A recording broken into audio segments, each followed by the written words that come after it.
Hey guys, Josh here. Very short hair. Anyways, let's talk video games. Not just video games, let's talk upcoming video games. Video games that are coming in 2022. Basically, I'm going to talk about games that are on the way and that I'm excited for. So, without further ado, let's talk future.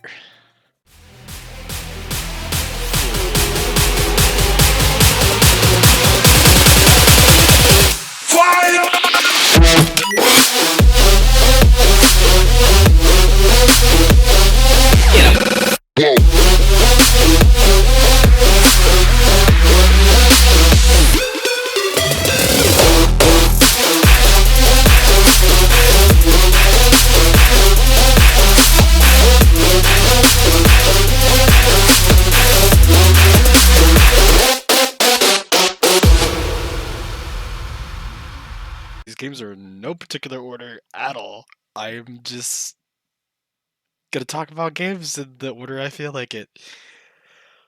Oh, okay. Let's do this. First of all, let's talk recent events. The Game Awards 2021 just happened back at the beginning of December. There were a lot of games shown off, a lot of really cool stuff that's on the way. So I'm going to start out this first segment of games that I saw that were kind of shown off, but we weren't really given any huge details on them. So let's start there. Star Wars Eclipse. I have no idea what this is going to be. From what I remember, there was no disclosure of like how the game's going to play, what the story is really going to be about. I could go back and rewatch the Game Awards and just refresh myself on really if they had mentioned it, but to my knowledge, from what I remember, there was no disclosure of any of that. But based on the trailer we got, it looks like it's going to be something interesting, something really unique, so I'm really excited to see what Star Wars Eclipse is going to turn out to be. Second game that was not really given huge details, but we can kind of expect what it's going to be, and that is the Wonder Woman game. I'm I'm actually excited for this. I've never been excited for like a superhero game before, really. But I'm actually interested to see what they do with the Wonder Woman, like story wise. But it's probably going to be an action based game. I mean, I could. That's the only thing I can gather is that it's just going to be an action based game. Like that's what most superhero games are, and so that's kind of just what I expect from Wonder Woman. But we'll see what happens. Moving forward in the games, Sonic Frontiers. Sonic has been in this really weird state for a good number of years now to where the game's either really good or really bad. I just like Sonic Forces for all it does right in terms of visuals and gameplay, it gets wrong in the story department. Like it's short, it's cheesy, and oh my goodness, Infinite. Infinite is such a terrible villain. I'm sorry. I know everybody says it, but I did not like Infinite. He felt like wasted potential. But I'm really excited for Sonic Frontiers because A, it looks fantastic visually. B, I'm just interested to see what they're going to do with it gameplay wise. Is it going to be 100% open exploration? Are they going to fit the Sonic Boost formula? Like the boost formula of Sonic modern Sonic games into a open world exploration? I don't know what they're going to do with it. Are we returning to Sonic Adventure style, which would be awesome. Yeah. That'd be awesome because I love the Sonic Adventure formula and how the game works and how it plays. Another reason why I'm really excited for Sonic Frontiers is that Ian Flynn. Ian Flynn is the current writer, right? I think he was the writer as of 2018 for the Archie comics, Sonic the Hedgehog comics. Sega, yeah, okay, I got it right here. So Sega came out and said that the Sonic Frontiers is being written by Ian Flynn. This is really exciting. Okay, this is really exciting because from what I know, he does some pretty good writing on the Sonic comics. So that is very exciting details. I'm reading it right now. Um, just to have someone like him come in and write for this, I'm really hoping that Sonic Frontiers is the revival that Sonic has needed in terms of the story department. Like Sonic Forces looks good. It plays okay. Um but we just really need Sonic needs a pick me up, and I think Frontiers hopefully is what that is going to be. Going forward, talking another game, another game coming from that was unveiled at the Game Awards. I'm sorry, the Game Awards is just big. There's tons of brand new reveals that happen from the Game Awards. Babylon's Fall. Babylon's Fall is going to be a brand new action-based RPG coming from Platinum Games is the developers, which if you guys know, they developed Nier Automata, a game that's very very near and dear to me. Near and dear to me. Okay, no, never mind. I'm really excited for this one.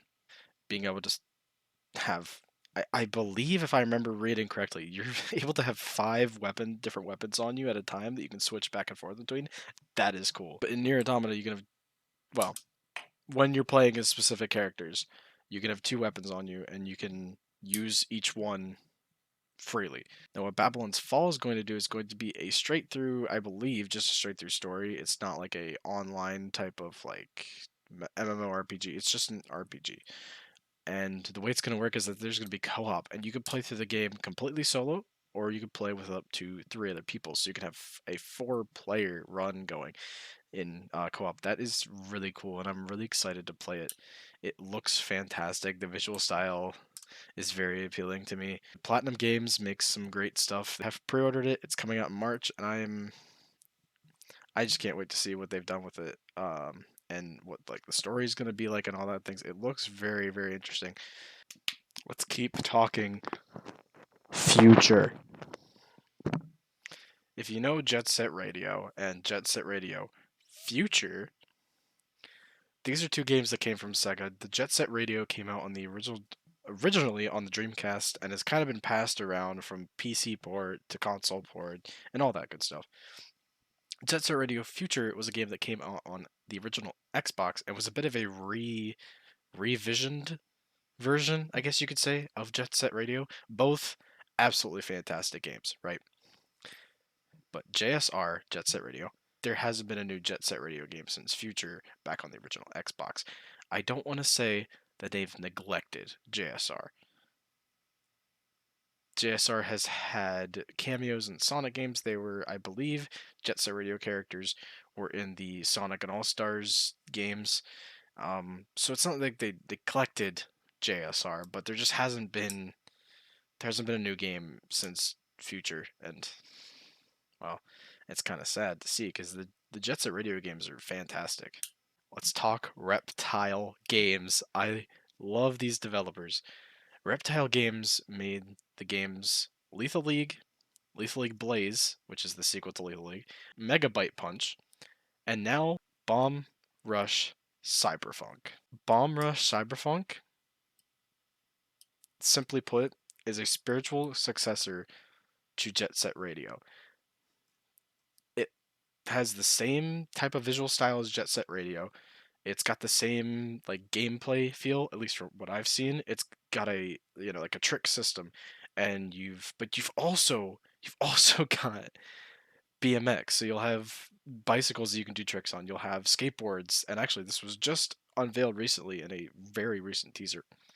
They're also gonna have like skateboards and inline skates and the BMX, and it just looks amazing. It looks like a brand new Jet Set Radio game, really. And I just think it's neat that Team Reptile has kind of. I love Lethal League Blaze. It's a really fun fighting game, as well as the original Lethal League. And the style of their games is just fantastic. Really excited for Bomb Rush Cyberpunk. It looks like a really fun time. It's out on Steam. You can wishlist it, and the release date is set as future. If you look on Steam, it says next to the release date, future. You gotta love those details, man. Now, obviously, these aren't the only games that I'm excited for that are coming soon. There are other games that I'm going to be playing in 2022. Genshin Impact is always under development, so there's always going to be updates every 6 weeks in that. There is Kart Rider Drift, which is a free kart racing game that's going to be coming out hopefully this year, because it was supposed to come out last year. Um, I mean, there are more games I'm excited for, more games I'm going to be playing, but these were just my personal highlights. Like I said, I'm excited for what Genshin's got in store this year. I'm excited for Kart Rider Drift, but I didn't have those in my rundown of games I'm excited for because they're kind of on the lower end. I am really excited for what Genshin's got this year. Things are starting to ramp up going into this new year, so I'm really excited for that. But I just, like I said, I wanted to go over the highlights. I hope you guys enjoyed this one. I hope we've all got some fun experiences with games coming in the future, 2022 or not. Like I believe most of those games have release windows within 2022, but yeah, we'll just see how things go. We'll see how this year goes for gaming and how things go forward. So thank you for coming along and checking out this video and listening to me ramble. Josh out.